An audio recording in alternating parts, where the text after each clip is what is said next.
د سلام په وړاندې کولو سره مو پام راګرځوم د نن ورځې تازه مهمو او لنډو خبرونو ته. لومړی خبره د ولسمشر غني د 2 ځانګړو فرمانونو له مخې ضیاءالحق امرخیل په پارلماني چارو کې د دولت د وزیر او غلام بهاودین جیلاني پیښو ته د رسیدګۍ په چارو کې د دولت د وزیر په توګه ټاکل شوي. دوهم خبر مایک پومپیو حکومت او طالبان د پرونیو بریدونو او عملونو ته سزا ورکړي. دا په داسې حال کې ده چې افغان حکومت تر ډیره د پرونیو بریدونو پړه پر طالبانو وراچوي. امریکا د لومړي ځل لپاره پر طالبانو او افغان حکومت دواړو غږ کړی چې په کابل او ننګرهار کې د وروستیو وحشتناکو بریدونو عاملین د خپلو اعمالو په سزا ورسوي.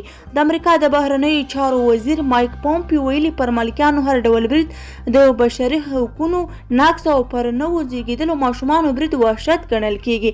نوموړي پر طالبانو او افغان حکومت غږ کړی چې د دغې پیښې عاملین دې ژر تر ژره پیدا او د خپلو اعمالو په سزا ورسوي.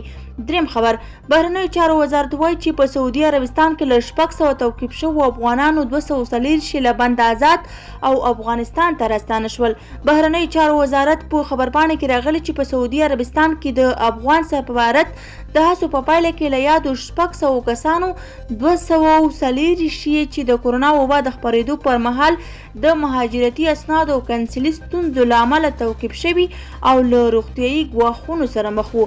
څلورم خبر د افغانستان د اوسپنې پټلۍ اداره وایي د سور میاشتې له 11 تر 22 نیټې پورې د خیرتان، مزار شریف، اکینا او تورغونډۍ بندرونو له لارې په بېلابېلو توکو بار 2819 واګونه هیواد ته راستانه شوي. په دې واګونو 133,000 ټنه خوراکي، ساختماني، نفتي او نور توکي شامل دي. د دې ادارې په وینا 15,000 ټنه غنم، 40,000 ټنه اوړه، شاوخوا 2,000 ټنه غوړي، 9,000 ټنه تیل، 18,000 ټنه مایع ګاز او 6,400 ټنه د ساختماني موادو او څه باندې 4,500 ټنه نور د اړتیا وړ توکي وارد شوي. پنځم خبر چین له افغان امنیتي دفاعي ځواکونو سره د کرونا ضد طبي توکو او درملو مرسته کړې.